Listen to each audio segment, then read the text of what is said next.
Y estamos otro día más de Dándote en la Cara, señoras y señores. Mira, y hoy, como todos los lunes, pero hoy es uno especial.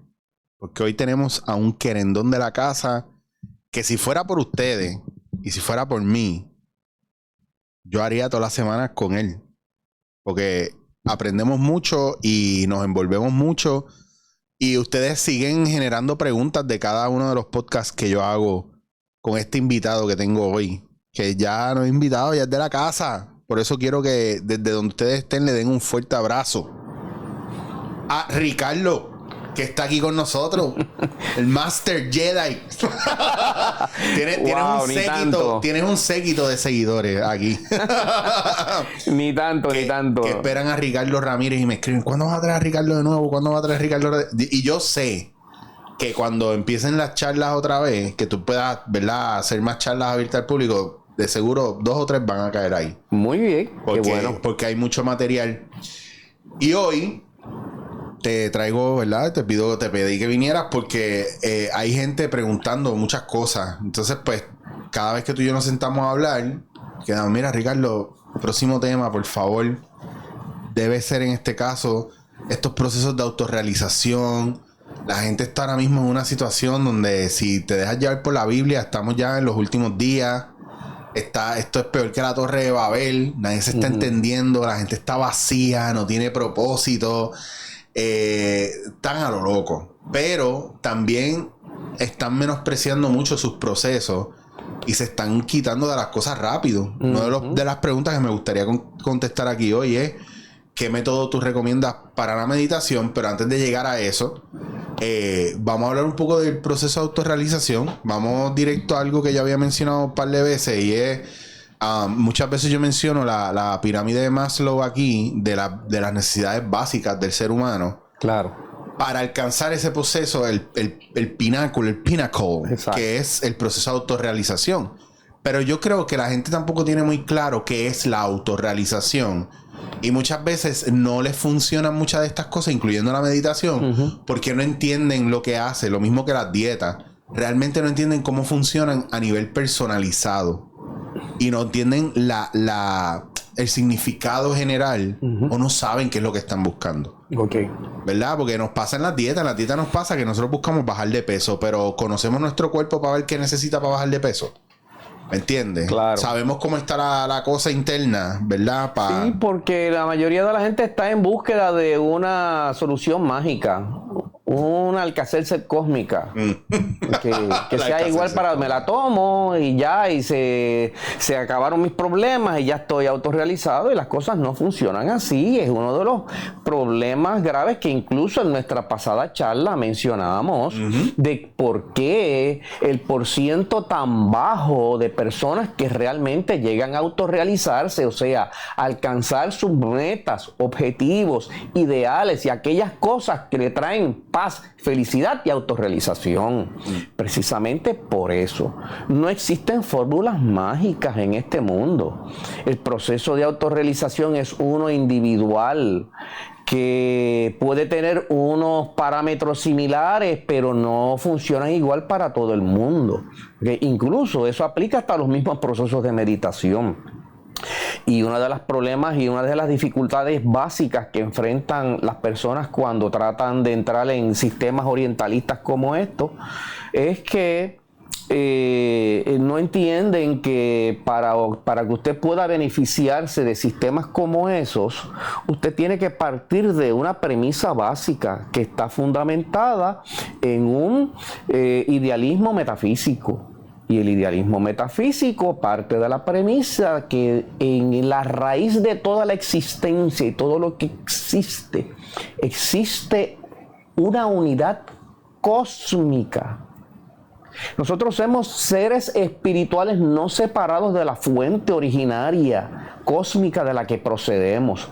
Somos expresiones individualizadas de esa conciencia aquí en este mundo. Ahora te pregunto, porque yo siento muchas veces, y no me voy a meter al tema religión porque no hace falta, pero sí me meto al tema espiritual. Yo siento que la gente que no tiene una convicción espiritual, ya sea establecida o por lo menos vaga, yo los veo como que en limbo. No los veo el factor denominador en común que tienen ciertas personas que yo veo que están como que en el limbo es que no creen en nada.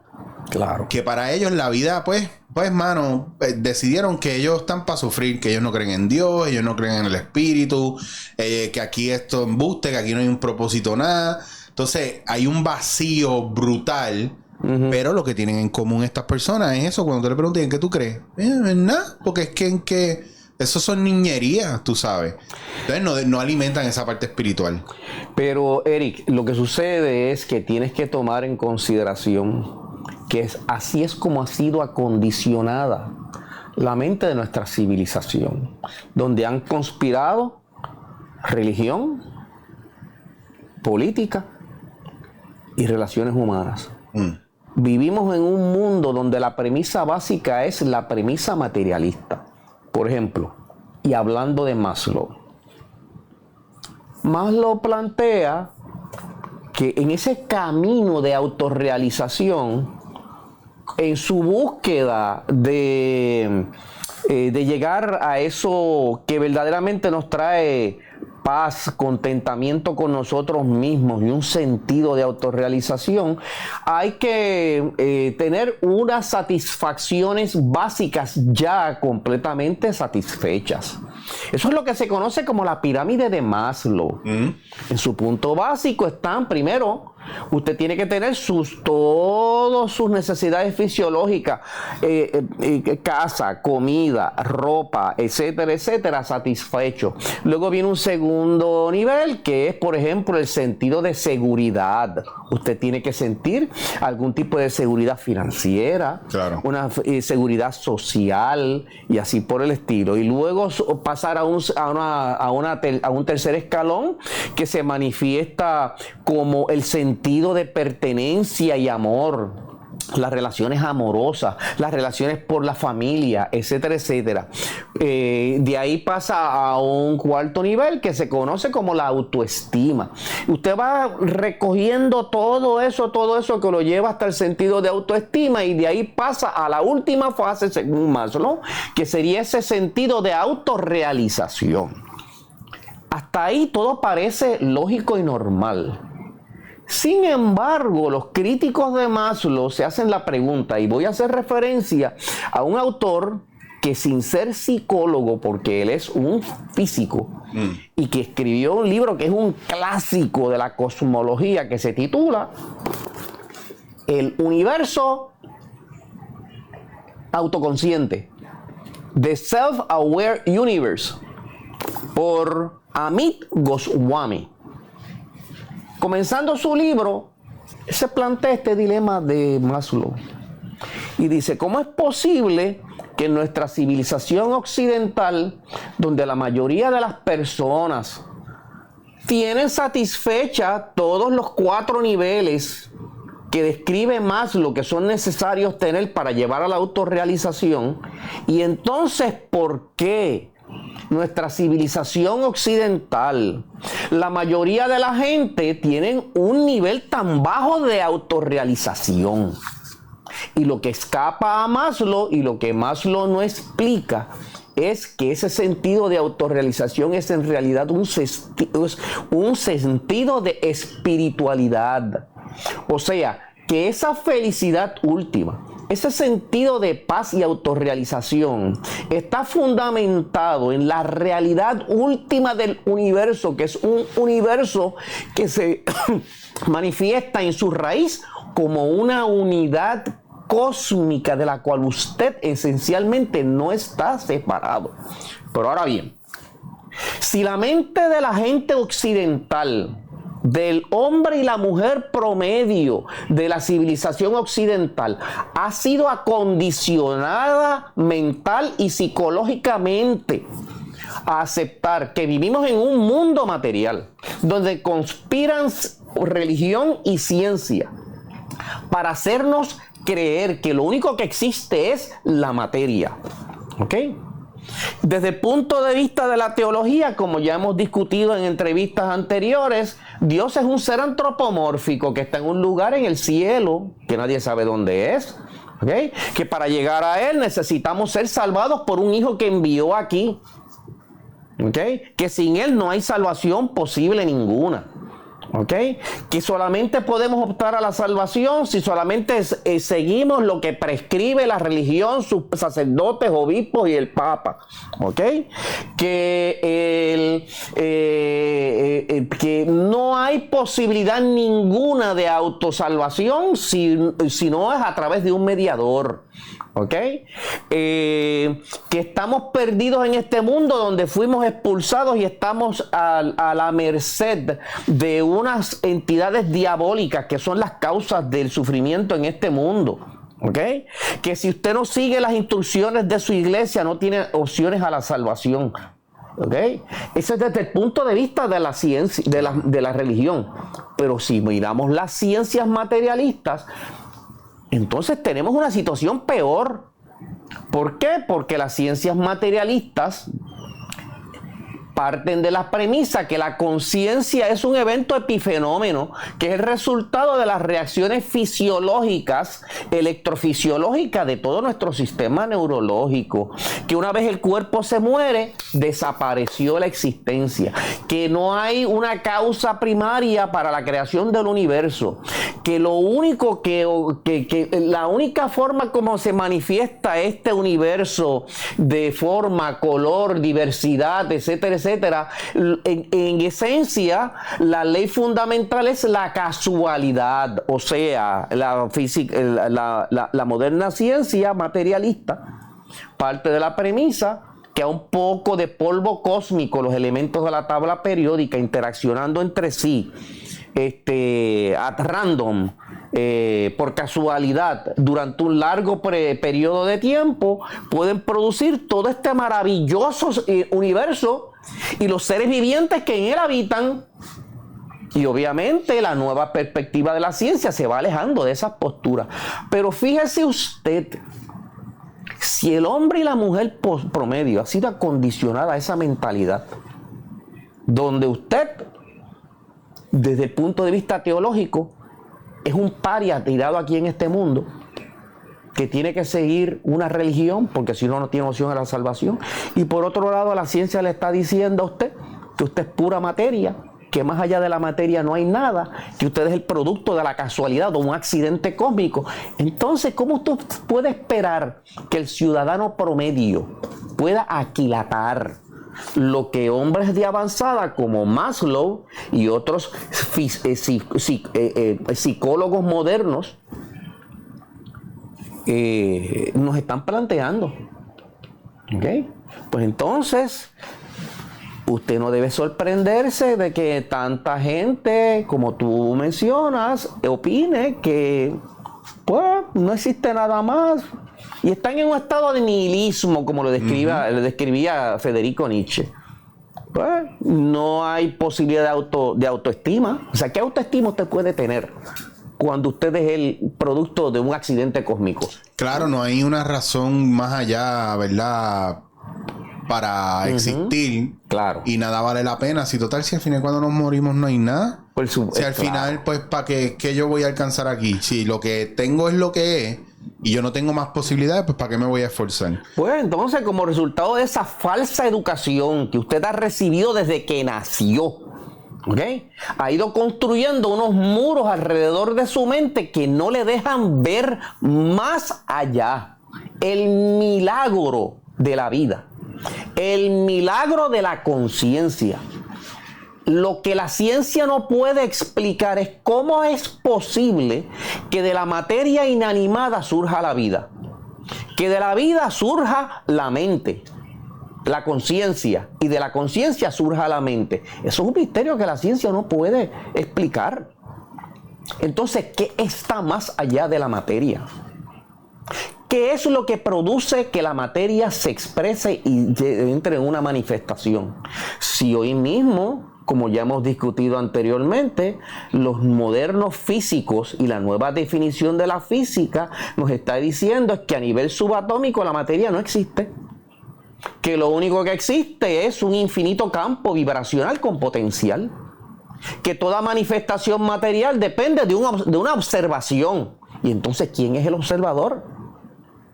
Usted no puede separar la conciencia de lo que observa. No puede separar al observador de lo que se observa. Por lo tanto, desde esa perspectiva, que es revolucionaria, pero que ha sido totalmente corroborada, quiere decir que lo fundamental es la conciencia y no la materia, echando por tierra toda perspectiva neurológica de que la conciencia es un evento epifenómeno, o sea, el producto secundario de las reacciones electrofisiológicas. Eso está desmentido por completo. Y yo podría hablarle de modelos neurológicos que se han desarrollado en las últimas épocas, donde se confirman que más allá del cerebro, toda nuestra experiencia, el cerebro no es nada más que un transductor y un filtro a través del cual toda la experiencia que tenemos en este mundo es elevada a un plano de conciencia muy superior, que por falta de algún otro nombre, algunos como Roger Penrose lo definen como un campo cuántico, donde todo existe en medio de una unidad o singularidad, y que el cerebro lo que hace es que transmite a ese campo, y de ese campo recupera las experiencias en forma de memoria, que en el cerebro no se almacenan las memorias, que el cerebro no produce conciencia. Y esa es, por ejemplo, la postura de psicólogos como William James. Uh-huh. Cuando William James declaraba que somos nosotros como las islas en el mar, separados en la superficie, pero unidos en la profundidad. Esa profundidad cósmica de la cual nunca estamos separados. Estamos aquí viviendo en medio de una ilusión de que somos seres separados, que tenemos vida individual, y eso es ese es el resultado de toda esta falsa educación que hemos recibido desde que nacimos. Si distinto hubiera sido la educación que hubiéramos recibido desde pequeños, donde partiéramos de la premisa de nuestro origen cósmico, nos daríamos cuenta que la mente es transpersonal y no localizada, que podemos tener experiencias más allá de nuestro cuerpo, más allá de nuestro sentido de localidad, de que podemos estar más allá de tener experiencias más allá de tiempo y espacio, y que en medio de esa unidad cósmica tenemos acceso a un caudal infinito de conocimientos y experiencias que reúne todas las mentes conscientes de todos los universos y los múltiples universos que existen que existen en este concepto cósmico. Por lo tanto, si usted parte de la premisa de que esto es solo materia, mire, ni la meditación le va a ayudar. Ni la meditación, ni sus oraciones. Usted se va a sentir como una partícula abandonada en el desierto. Hablando sin posibilidades. Hablando de partículas, también hay tantos datos científicos y más dentro de la misma física cuántica, incluso el cómo se explica el procesamiento de la luz a través de la retina, que si entramos a abundar en eso, es, mira, no es que esto está aquí, que esto existe, es que eso es lo que está procesando y lo que te está diciendo o lo que está juntando, ¿verdad? En el proyector que hay acá adentro, basado en la información que está recogiendo con relación a la luz. Exacto. O sea, que no es que esto es esto. Es que a nivel de conciencia colectiva, por eso cuando la gente dice, pero si eso no es eso, ¿por qué tú y yo lo estamos viendo igual? Ajá. Pues no, porque es parte de una conciencia colectiva. Y ¿qué pasa? Que yo no entro mucho y yo digo, vamos a dejarlo ahí. Si lo miras desde el punto de vista fisiológico, yo estoy mirando a Eric. Claro. Pero ¿quién es Eric? Si yo lo que está entrando a través de mis ojos y mi sistema fisiológico no es nada más que pura vibración. ¿Quién es el que transforma esas vibraciones en el personaje Eric? ¿Quién es? No es el cerebro. Tan es así que la moderna neurología no puede, a pesar de todos sus adelantos, de todas sus maquinarias y todos los procesos para poder identificar los procesos electrofisiológicos según están ocurriendo en el cerebro, no hay ni un solo modelo, ni una sola teoría que pueda explicarnos a nosotros cómo se almacenan esas memorias en la corteza cerebral. Tan es así que hay quienes se han atrevido dentro del campo de la neurología y la física a plantear un nuevo paradigma. Como no podemos explicar cómo es que se almacenan las memorias, ¿cómo yo puedo decir que si yo estoy observando un árbol, yo puedo decir que ese conjunto de vibraciones es un árbol? ¿Cómo yo puedo determinar que si me recuerdo de un evento que ocurrió en mi temprana niñez que me está provocando un trauma, ¿dónde, en qué parte del cerebro estaba localizado eso? La ciencia nos dice, no, es que se almacenan en distintas partículas, en distintos segmentos, en formas de olor, color, forma, etcétera, etcétera, y que el cerebro lo que hace fisiológicamente es que reúne todo eso para formar una imagen. Ok, entonces explícame cuáles son los neurotransmisores que se necesitan para poder lograr eso. Silencio total. Ni existen ni han podido ser identificados. Y entonces han surgido otros modelos. Por ejemplo, está el modelo Penrose-Hameroff, que nos dice, miren señores, en el cerebro no se almacena memoria.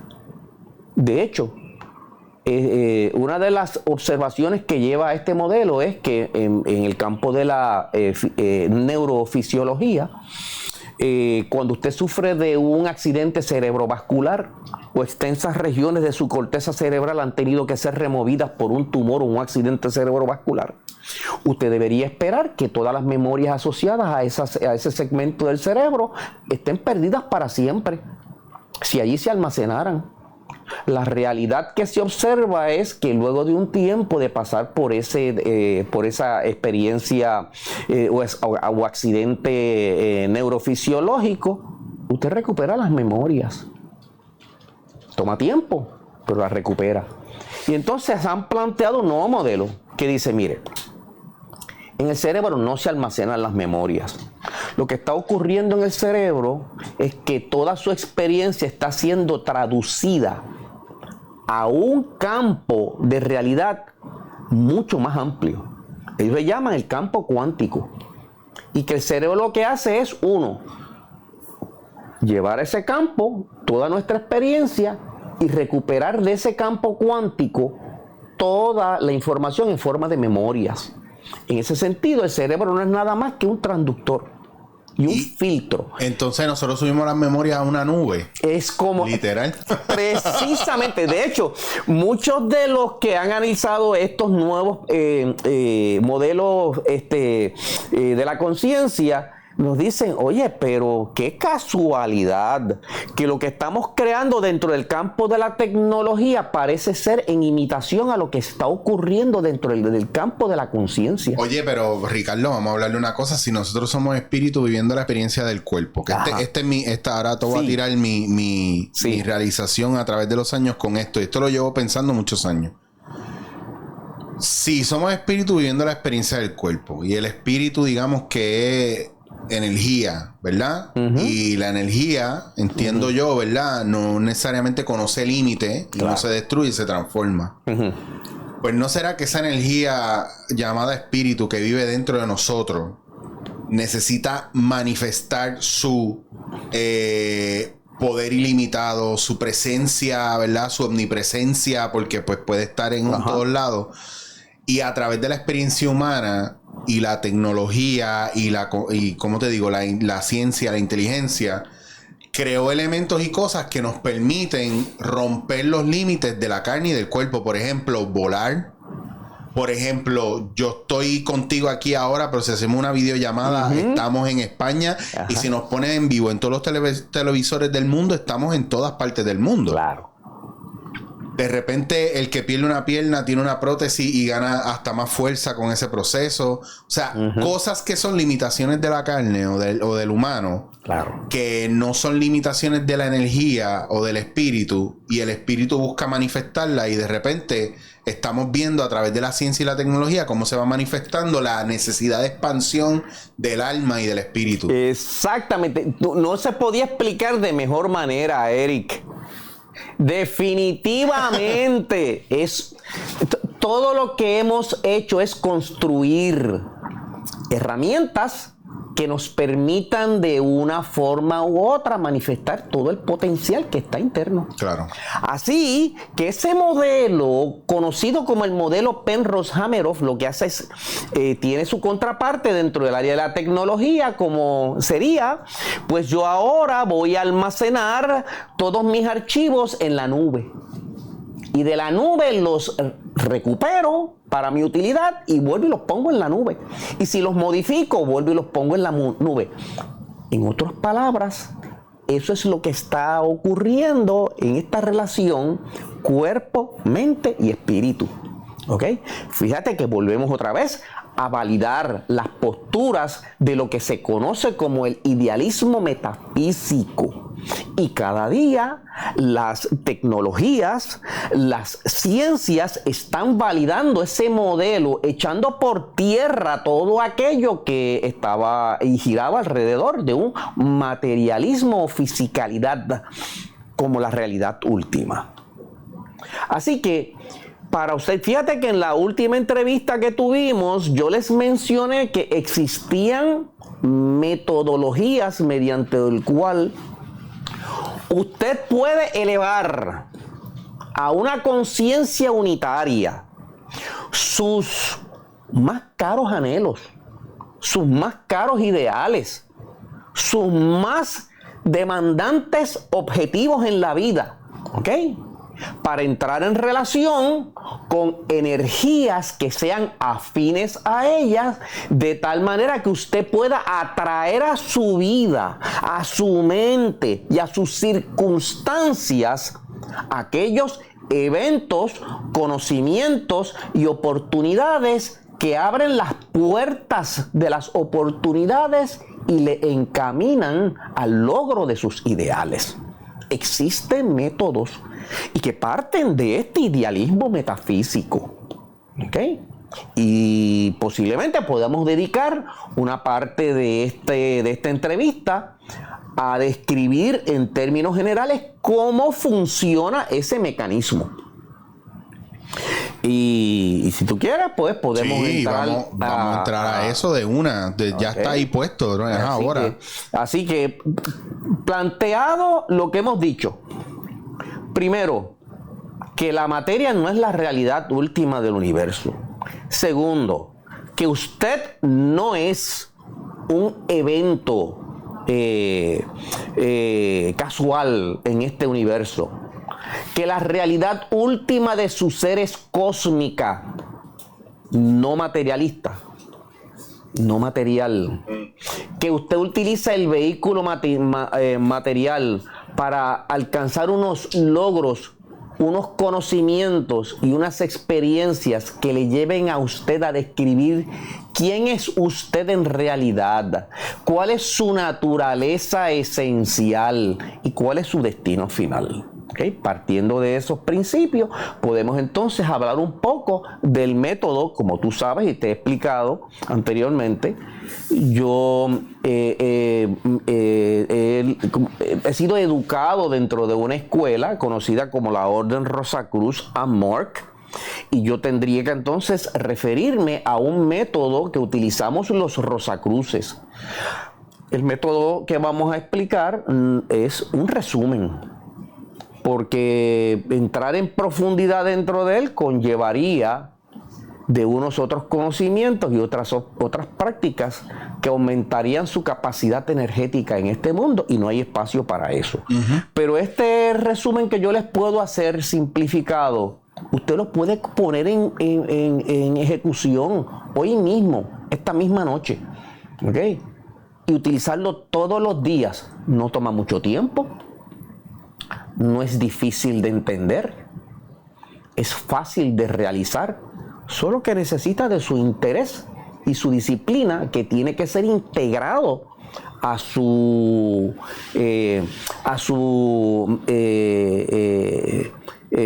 vida diaria, ¿ok? Porque fíjate una cosa, Eric, pues si lo que queremos es una Alka-Seltzer cósmica, que yo lo haga hoy y ya mañana se resolvieron todos mis problemas, pues prepárese para una gran desilusión. Si usted quiere ser un músico consagrado, ¿qué tiene que hacer? Pues tiene que practicar y ensayar y educarte primero, y luego la disciplina que conlleva el arte. Si usted quiere ser pianista, guitarrista, si quiere ser un actor. Hay un lenguaje. Tú que eres un actor, ¿podrías pararte en un escenario sin la preparación adecuada? Hay gente que lo hace y no le va muy bien. Ajá, pues ya, ahí tienes los resultados. Pues entonces, lo mismo pasaría con un guitarrista que no se somete a la disciplina, y entonces cuando se presenta, pues empieza a desafinar. ¿Tú ves? Pues así pasa con estas artes. No hay nada distinto. ¿Okay? Así que es educación y, por otro lado, disciplina. Así que tienen que ser integradas a su vida diaria personal. ¿Ok? Así que yo puedo pasar a describir...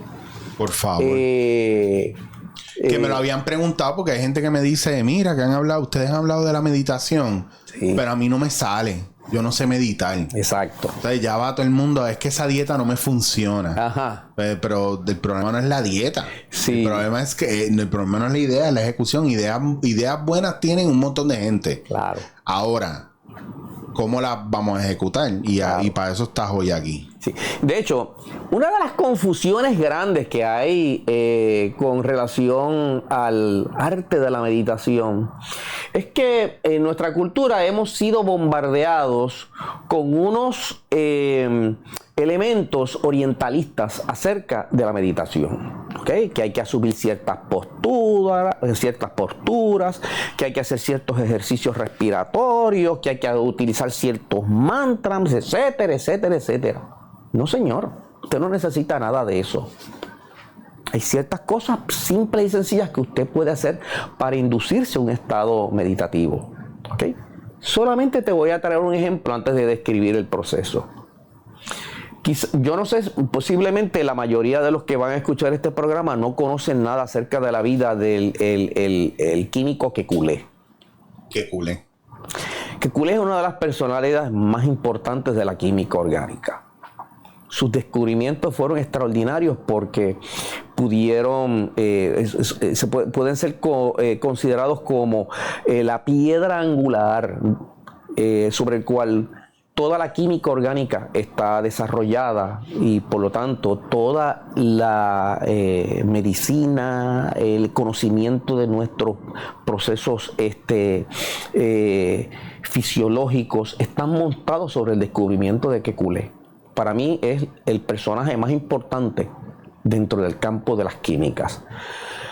Kekulé, y esto yo lo descubrí cuando estudiaba química en la Universidad de Puerto Rico, y rebuscando información en la biblioteca me encuentro con las memorias de Kekulé. Y él relata, como parte de sus memorias, que cuando él enfrentaba el dilema de cuál podría ser la estructura del compuesto que se conoce como benceno, que es la piedra angular de toda la química orgánica, ningún modelo funcionaba. Y Kekulé explicaba que cuando él llegaba de su laboratorio y luego de cenar, él se sentaba frente a su chimenea y allí se recostaba, cerraba los ojos y empezaba a imaginar dentro de su mente todas las posibles estructuras geométricas que podrían asumir los átomos de carbono, hidrógeno, nitrógeno, etcétera, etcétera, etcétera. Y se sumergía dentro de esta imaginería mental hasta que se quedaba dormido delante de su... Cuenta él y relata que en una de esas ocasiones mientras hacía ese proceso, se estaba quedando dormido y de repente aparece esta imagen en su ojo mental, donde observa una serpiente que se muerde su propia cola y comienza a girar en el espacio delante de su visión. Ahí llega profundamente el sentimiento, fíjate que es un evento interior, de que la estructura del anillo de benceno era una estructura circular. Él sale de ese estado, regresa a su laboratorio al otro día y comienzan a trabajar sobre la posibilidad de que esa estructura fuera una estructura cerrada circular. Y eventualmente logran probar que así es. Wow. Y la pregunta es, ¿de dónde vino esa imagen? Jung nos dice que en el subconsciente colectivo de la humanidad, que todos los seres humanos de todas las edades, de todas las culturas, no importa que estemos separados por tiempo y espacio, acumulan en ese subconsciente colectivo todo el producto de su imaginería mental en forma de símbolos, en forma de mitos, leyendas, etcétera, etcétera, y que constituyen un material subconsciente a la cual él llama los arquetipos. Jung explica la experiencia de Kekule en términos de los arquetipos. Su estado mental lo puso en resonancia con estos arquetipos, y esos arquetipos, que son subconscientes y compartidos por toda la humanidad, influencian su mente consciente para llevarlo a una nueva realización. Eso le llamamos intuición. Vaya. Y eso nos está diciendo el estado mental en el que usted tiene que encontrarse para poder tener este tipo de realización. Te pregunto, te pregunto porque justo ayer yo hablaba de esto y me decían, diablo, ¿en serio? ¿Y cómo tú lo hacías? Y yo, mira, yo no sé, pero pasaba. Cuando yo era chamaquí, esto me pasó desde temprano y lo he ido usando, ¿verdad? Con el tiempo. No te puedo decir que lo puedo usar at will, pero me sucede más cuando digo, lo voy a hacer así, lo voy a hacer así. Me explico. Cuando yo era chiquito, yo jugaba mucho Nintendo en mi casa. Okay. Y había momentos donde llevaba tanto rato jugando que llegaba una parte que se me complicaba la cosa y me molestaba tanto y estaba tan cansado que lo soltaba. Y me quedaba pensando en eso y me acostaba a dormir y yo soñaba con cómo pasar esa parte. Y cuando me levantaba por la mañana hacía exactamente lo que pasaba en mi sueño. Y efectivamente, eso era lo que tenía que hacer para pasar la parte. Ok. Entonces, que era bien brutal porque era, estoy pillado, no veía forma. Me acostaba a dormir y me veía jugando y viendo lo que hacía.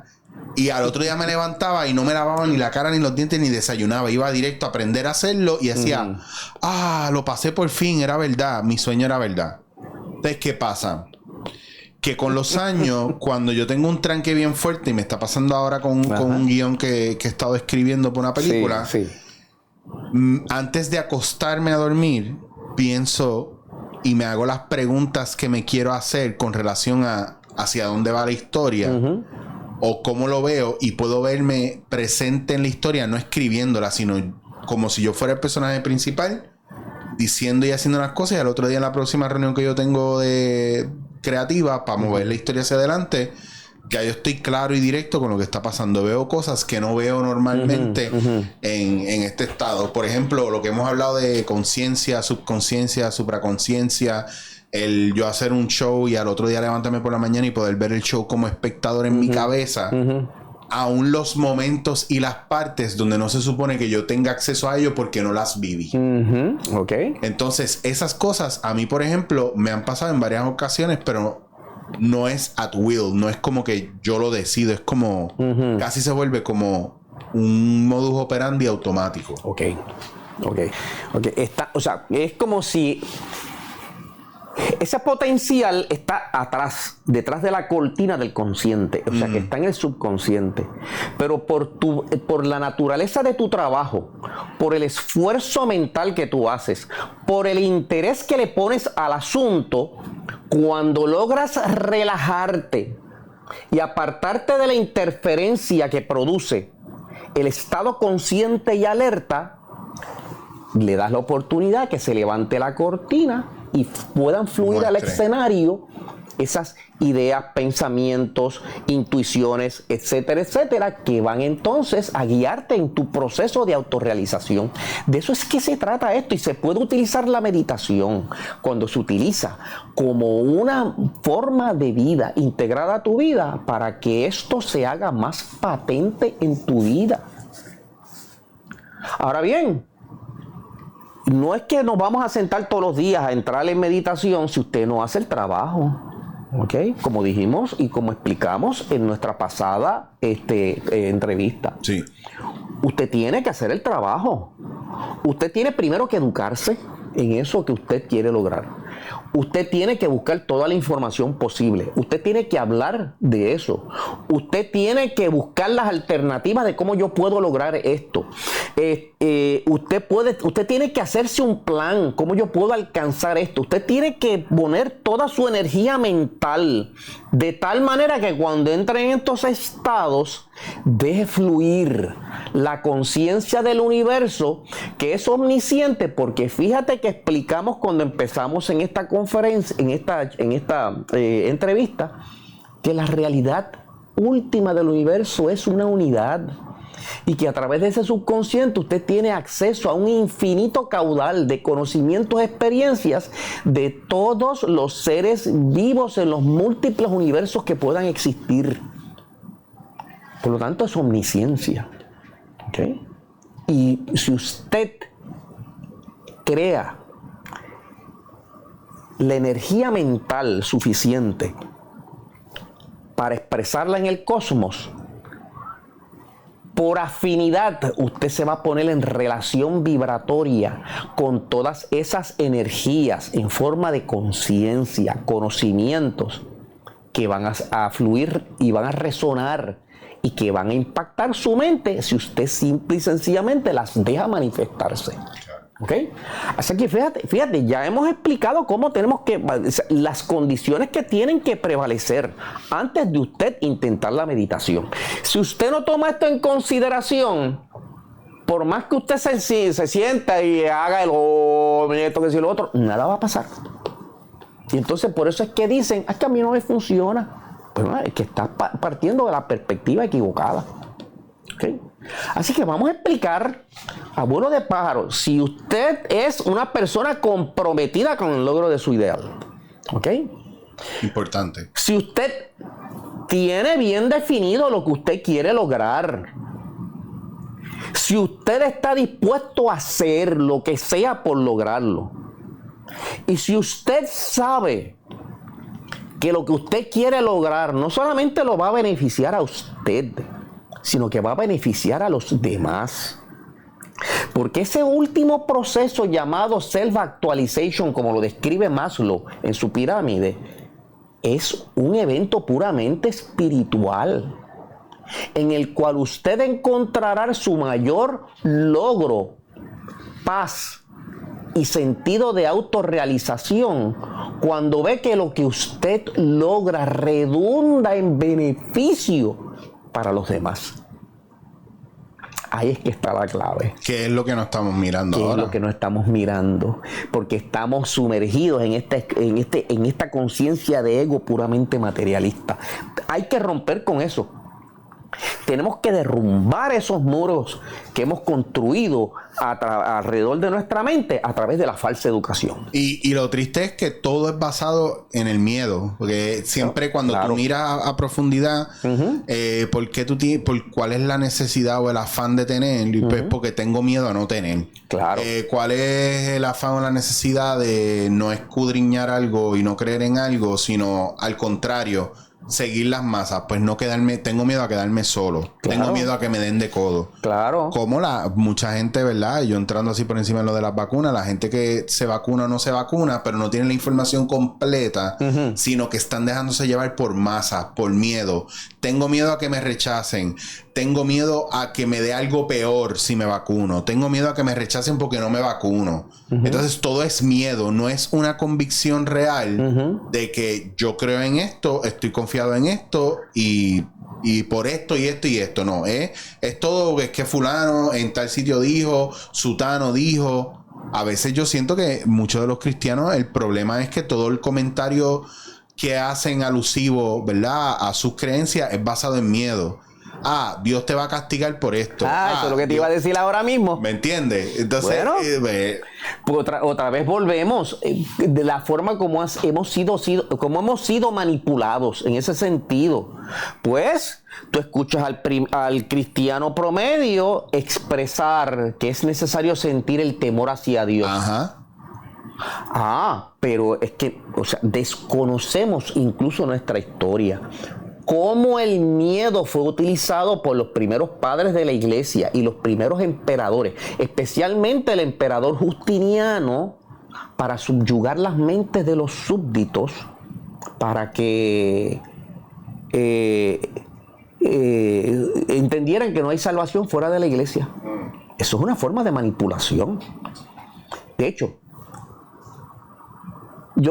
muchos de ustedes habrán escuchado el término reencarnación. Y usualmente los sacerdotes y los ministros cristianos indican que la reencarnación es completamente extraño al concepto cristiano. Mentira. Total mentira. El sacerdote o el ministro que le esté diciendo eso a sus feligreses o le miente a propósito a sus feligreses o no conoce la historia. Tendríamos que remontarnos al siglo VI, cuando el emperador Justiniano I, fíjate si estaba tan arraigada la creencia en la reencarnación, que no se conocía con el término reencarnación en aquella época, se conocía como la doctrina de la preexistencia de las almas. Wow. Y en esa doctrina, que estaba promovida por un apologista cristiano que se conocía con el nombre de Orígenes de Alejandría, partía de la siguiente premisa. Él le llamaba la apocatástasis. Él decía que el destino final de las almas no sería un apocalipsis, que sería una apocatástasis, que significa el retorno al origen. Y decía Orígenes: en el principio todas las almas han sido creadas por Dios. En el final todas las almas serán reconciliadas en Dios mismos a través de la unidad. Pero que entre el principio y el final serían necesarios muchos renacimientos hasta alcanzar la gnosis o la iluminación. Y decía Orígenes que el alma llega a este mundo debilitada o fortalecida por sus fracasos o triunfos en su vida previa. Wow. Oye, si eso no es hablar de reencarnación, entonces ¿de qué está hablando? En el siglo VI, el emperador Justiniano tuvo que intervenir porque tan prevaleciente era esa idea dentro de las comunidades cristianas que tuvo que prohibirla, y cita al sínodo en Constantinopla para declarar las posturas de Orígenes como herejías y sacarlas de las doctrinas cristianas. Un papa se opuso a ese, su nombre era el Papa, lo tengo por aquí, les digo ya el nombre. Ese papa se opone al emperador porque indica que si aceptamos lo que dice el emperador, la iglesia se queda sin una explicación razonable para explicar a la gente por qué estamos aquí, de dónde venimos y cuál es nuestro destino final. Por lo tanto, lo consideraba peligroso e innecesario. ¿Sabe lo que hizo el emperador? Lo mandó a arrestar y lo exilió a la isla de Sicilia por 8 años. Y ya al final de su vida, 10 años después, tuvo que firmar ante la presión del emperador. Y de ahí en adelante, entonces, la iglesia se vio forzada a inventar nuevas doctrinas, como lo son la doctrina del pecado original, la condenación eterna de las almas, el purgatorio, etcétera, eso no estaba, eso inventado. Etcétera. Eso es un invento del siglo VI en adelante. Porque lo que planteaba era lo siguiente: si mi vida actual es el resultado de mis triunfos o fracasos en mi vida anterior, y al final de cuentas voy a ser mi vida será reconciliada en la unidad cuando yo logre autorrealizarme, o sea, alcance la gnosis. Entonces, ¿para qué necesito la iglesia? Si eso es un proceso de autorrealización personal. Ay, virgen, eso es como un chisme milenario. Eso es historia. Yo reto a cualquier ministro o sacerdote que nos esté escuchando a que pruebe lo contrario. Eso es parte de la historia. ¿Okay? Y esos son datos que están ahí. Con eso dieron la estocada final para la esclavización de la mente humana y el desarrollo del temor a Dios. No hay salvación fuera de la iglesia. Y si tú no sigues las instrucciones de los sacerdotes, obispos y el Papa, estás condenado para siempre. No importa cuán virtuosa puede ser tu vida. Que eso yo he visto que pasa con mucha gente. Y eso es lo que hemos heredado como pueblo cristiano y lo que nos ha llevado a este estado de profundo materialismo en el cual nos encontramos, que es la causa principal de la destrucción planetaria que estamos provocando. Eso mismo es. Porque esta es la conciencia de la jungla. Sálvese quien pueda. Tenemos un sistema capitalista depredador que está acabando con la vida en la tierra. ¿Por qué? Porque es satisfacción instantánea. ¿Ok? No hay respeto ninguno por la vida y por la conciencia. Sálvese quien pueda. ¿Y cómo podemos, verdad? Que a veces yo pienso que los ideales dentro del cristianismo, incluso los mandamientos tal cual están, o resumirlos en amar a tu prójimo como a ti mismo también, es algo que no se está viviendo, porque todo el mundo está viviendo por su lado, para su lado, y no le importa el vecino, no le importa su hermano, ¿me entiendes? Cada vez hay más asesinatos del usual, cada vez las batallas o las peleas o las guerras son por cosas totalmente estúpidas, ¿me entiendes? Son por cosas materiales. Claro. O por ideales que son esclavizantes. Es una cuestión de mostrar poder y control. Exacto. Entonces, si no es eso, es todo el mundo en su mente en blanco repitiendo como el papagayo y asumiendo posturas que no tienen absolutamente nada que ver con el proceso de desarrollo del ser humano. Entonces, una vez viendo eso, veo la constante para mí es que el menos que se educa o el menos que cuestiona, entonces pelea con el que está despierto y el que está más iluminado o tiene un interés genuino de salir de la norma, de romper un paradigma. Exacto. Y esa conciencia puramente materialista que está acabando con la vida del planeta es la razón por la cual el presidente Mojica expresara recientemente que nuestra civilización occidental fundamentada en valores judeocristianos es un profundo fracaso. Si no tenemos la capacidad de identificarnos con el bien común entre todos los seres vivos de la naturaleza, vamos a pagar el alto precio que eso conlleva, como lo estamos haciendo en este momento. Anoche mismo yo veía las estadísticas del IPC, donde ya han concluido que el daño producido al delicado sistema ecológico terrestre ya es irreversible.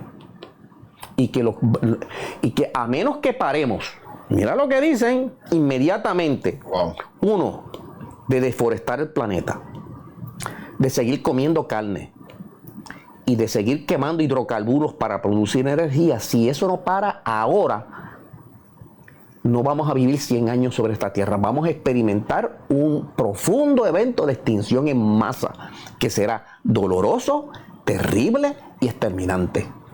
Me parece que alguien tiene esta información antes, porque ya yo lo que veo son ejecutar como el genocidio y cosas para controlar la población. Porque... Pero, ¿por qué han perdido la esperanza? ¿Por qué? Porque saben que los dueños de este mundo, aquellos que se lucran a razón de 70 trillones de dólares anuales quemando hidrocarburos, no van a sacrificar eso por el bienestar común. Jamás. ¿Okay? Aquellos que utilizan el 40% de la tierra arable para producir alimentos para el ganado, que solamente come el 20% de la humanidad, ¿Okay? No van a dejar de hacer eso para poder estimular el bienestar común. No. O sea, aquellos que viven de la deforestación, y la deforestación es la causa número 1 de calentamiento global, no es la quema de hidrocarburos. ¿Por qué? Porque, estamos eliminando la maquinaria perfecta que captura el dióxido de carbono de la atmósfera y produce oxígeno. Cuando lo deforestas, la putrefacción de ese material libera el dióxido de carbono a la atmósfera y a la misma vez estás acabando con millones de organismos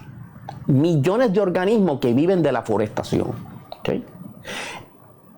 Hace 3 meses yo vi de la revista National Geographic y presentaron una gráfica. El planeta ha perdido el 80% de toda la vida de insectos del planeta y muestran en una jarra cómo estaba hace 50 años o cómo está ahora.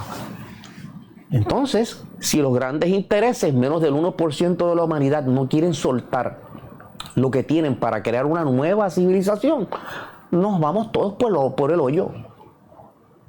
Ya es irreversible, lamentablemente. ¿Okay? Y la gente poco le importa. La gente está demasiado entretenida, ¿ok? O chateando pendejadas por los medios de comunicación, ¿ok? O muy entretenidos con sus juegos virtuales. Eso a mí no me toca. Eso no. Están diciendo se va a derrumbar la represa, se va a derrumbar la represa. Eso a mí no me va a tocar. Prepárate. ¿Ok? Así que para recuperar el tema,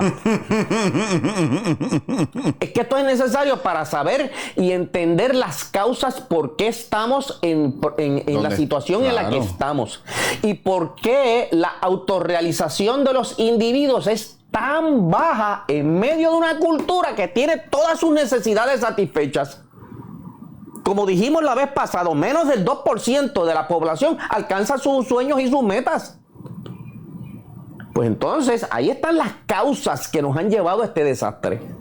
Ahora, si usted se quiere salir del rebaño, si usted se quiere salir de esa forma de pensamiento terrible, si usted quiere derrumbar los muros que rodean su propia mente, allí impuestos por un acondicionamiento histórico, ¿okay?, de falsa información, pues entonces escucha lo siguiente que tenemos que decirle.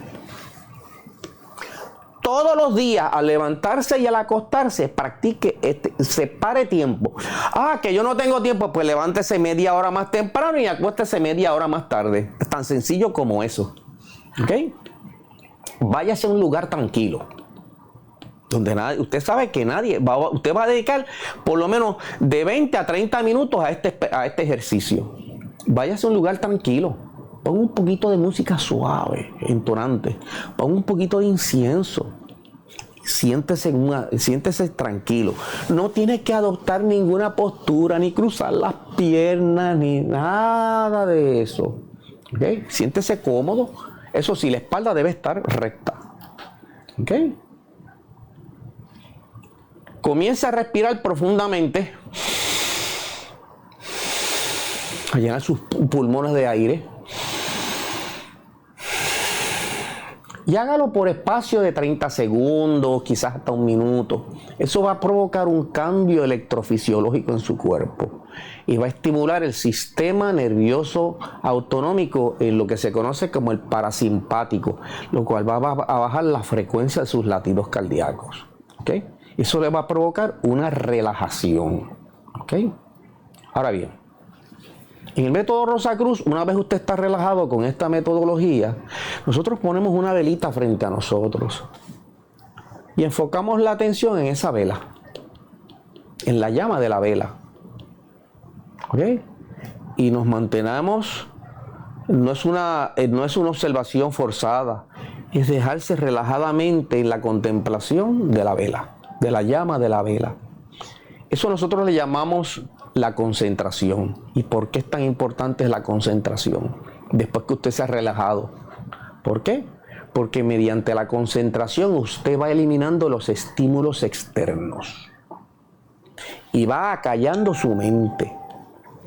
Cuando usted enfoca su conciencia en un solo punto, usted apaga todos los demás sentidos. Al punto en que usted, y esto me ha ocurrido a mí, me han llamado y yo no he escuchado.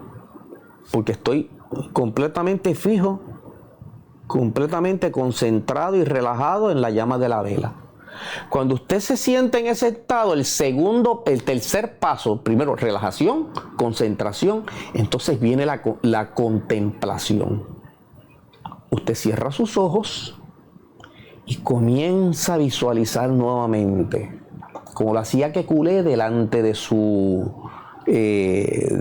chimenea, aquello que usted quiere lograr. Aquello que usted considera que es el ideal que quiere alcanzar. Lo puede hacer a través de imágenes visuales. Es más, debe hacerlo a través de imágenes visuales. Algunas personas crean un arquetipo, una imagen visual que representa eso que anhelan. Y désele rienda suelta por un rato, profundamente sumergido en la contemplación de esas imágenes mentales. No se pregunte en ese momento cómo lo voy a alcanzar, qué limitaciones tengo para alcanzarlas, nada de eso. Eso tiene que quedar fuera de su contemplación. Usted enfóquese, usted deleítese en eso que usted quiere alcanzar. Todo lo demás no importa. ¿Okay? ¿Por qué le llamamos contemplación? Porque en ese proceso de visualizar eso, nos sumergimos tan profundamente en esa contemplación que perdemos la conciencia de todo nuestro entorno. ¿Okay? El próximo paso es, una vez usted tiene claro lo que desea alcanzar, usted toma una respiración y la retiene por algunos 10 segundos y luego lo deja fluir hacia el cosmos y se queda en silencio. Esta tercera etapa, algunas personas consideran que es un poco más difícil, porque la mente se resiste a vivir en el vacío. Ahora es silencio absoluto. Yo a veces le presento la imagen a los estudiantes tú has visto los monjes budistas cuando van creando estos preciosos mandalas. Sí. Ricos en color y figuras geométricas, que toman a veces hasta días poder lograrlo. Sí. La contemplación es el proceso de crear ese mandala. Pero el último proceso, que es el que yo llamo la verdadera meditación, cuando usted expulsa esa imagen de sí para entregarla al cosmos. Fíjate que después que el monje ha creado de toda ese mandala rico en colores y formas, ¿qué hace? Lo deshace. Ahora esa imagen pasa de ser un aspecto material en su mente, ahora se convierte en una imagen cósmica y se disemina. Todas las partículas de esa imagen se diseminan por el cosmos y allí entrarán en resonancia con todas aquellas energías y conciencias que sean afines a ese ideal. Y usted pase los siguientes minutos en total silencio. No hay pensamiento, no hay sentimiento. Es como morar bajo un cielo sin estrellas. Al cabo de unos minutos, tome una respiración nuevamente. Haga una oración de agradecimiento por esa oportunidad que ha tenido de expresar al cosmos sus más caros ideales y desear que usted sea un instrumento para que se pueda manifestar en este mundo. Y entonces cierre su meditación, apaga su vela y usted se va a hacer lo que tiene que hacer. Hágalo todos los días, media hora en la mañana y media hora en la tarde, y conviértalo en una disciplina personal. Y entonces, si usted está comprometido, fíjate que esto no es nada difícil. Si usted está comprometido y está dispuesto a someterse a la disciplina, usted comenzará a notar lo que Deepak Chopra, lo que hablamos la vez pasada, que describía como experimentar lo milagroso. De súbito, usted le llega una información, se pone en comunicación con alguien que le da una información importante, o encontró un artículo en la internet que le dio una clave, ¿okay? O encontró un libro o una revista, o se puso en medio de una circunstancia de que le aclararon su situación actual para dar un nuevo paso, o encontró a alguien que súbitamente le ofreció algo que era esencial para el logro de ese ideal, y usted no se explica cómo rayos ocurrió. Esa es la verdadera función del entonamiento cósmico. Abrir las puertas a las oportunidades a través de esta mezcla de intuición, oportunidades, información, a través del cual usted puede dirigir su vida. Y entonces después de un tiempo usted mira atrás y dice, ¿cómo rayos ocurrió esto? Cuando más perdido yo creía que estaba, apareció esto. Cuando más confundido yo estaba, apareció esta información. O apareció esta persona, o se me presentó esta oportunidad que yo ni en mis más extraños sueños podía concebir. Eso es a lo que Deepak Chopra se refería cuando decía que las personas exitosas, en sus 7 leyes del éxito, decía experimentar lo milagroso en su vida. ¿Ok? De eso es que se trata. Y muchos de ustedes lo que están escuchando dirán, ese es un método muy simple. Y usted no sabe lo poderoso que puede ser. Bueno, yo voy a hacer un ejemplo que a lo mejor no tenga nada que ver, pero la cocina japonesa es bastante simple, pero donde tú pruebes algo con esa simpleza, no vas a probarlo en ningún otro sitio. Porque sea simple no significa que sea básico o que sea vacío. Es simple porque han perfeccionado cada elemento de manera individual para que eso que parece simple sea casi perfecto, o lo más cercano a la perfección, o lo más cercano a ser, ¿verdad? Lo más bold posible. Claro. Entonces, ¿qué pasa? Que cuando tú trabajas, hay gente que, ¿verdad?, piensa que las técnicas tienen que ser bien complicadas, pero entonces, ¿por qué van a ser complicadas?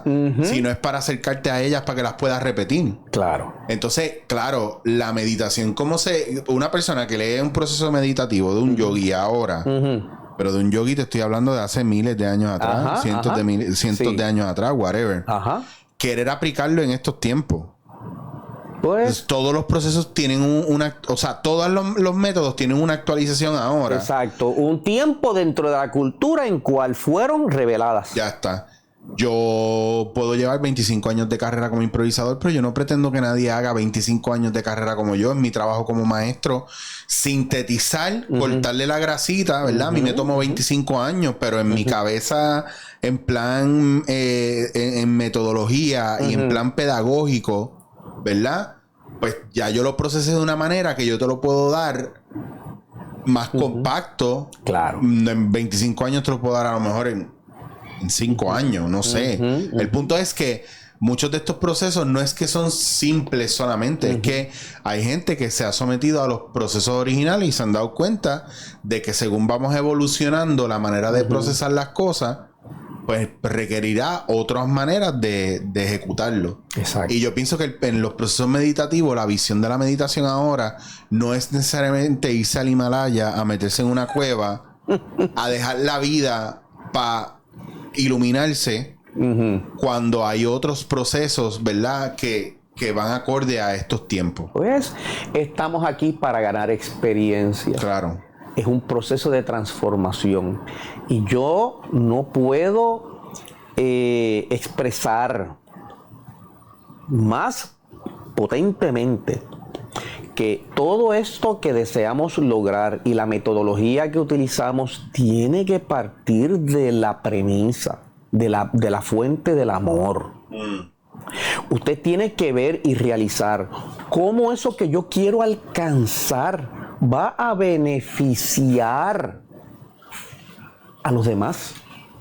¿Cómo otros van a encontrar felicidad, armonía, seguridad a través de lo que yo puedo traer a este mundo? Claro. Usted tiene que ponerse desde la perspectiva de que yo quiero ser un instrumento de esa fuerza creativa para poder ayudar a mi familia, mi comunidad, mi sociedad y el planeta en el que vivo. Porque la realidad última del universo es que solo existe un solo ser en el universo.